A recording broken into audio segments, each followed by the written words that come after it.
Oh, you could go to the Northern Territory intervention and you start looking at the concepts of the right to participate in decisions that affect you. You know, those people in the Northern Territory in 2007, when we let loose the army and the police and everyone else into these communities, it was a dreadful example of people just being things happening to them, when in fact the Little Children Are Sacred report, the report that was the basis for the intervention, actually said in their consultations Aboriginal people wanted to own the problem, but they also wanted to own the solution, and that's the right to participate in decisions.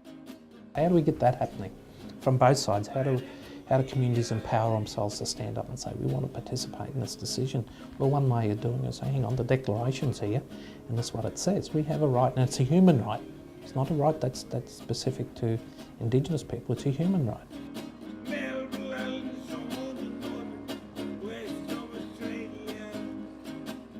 Now, decision making puts you in a position where you can be equal. And that's the situation, as I said, when we talk about marginalization, is the absence of a decision-making power. It's so important also with respect to relation to free prior informed consent.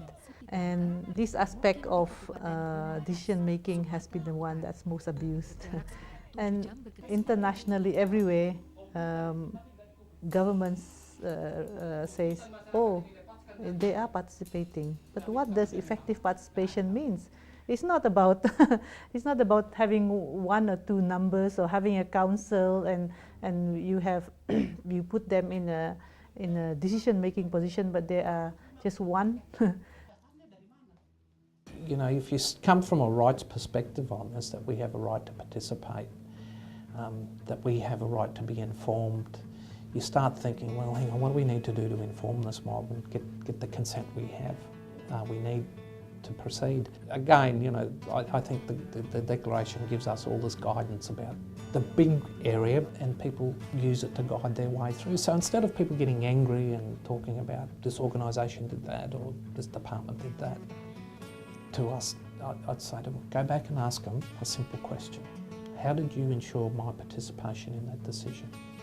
Or why didn't you do that? Don't fight them, just ask them to answer that. And even a simple question like that's now starting to produce results. Actually, at PIC, the pre-prior informed consent, there is no doubt to misunderstand. See, free means free, prior means prior, informed means informed, and consent means consent.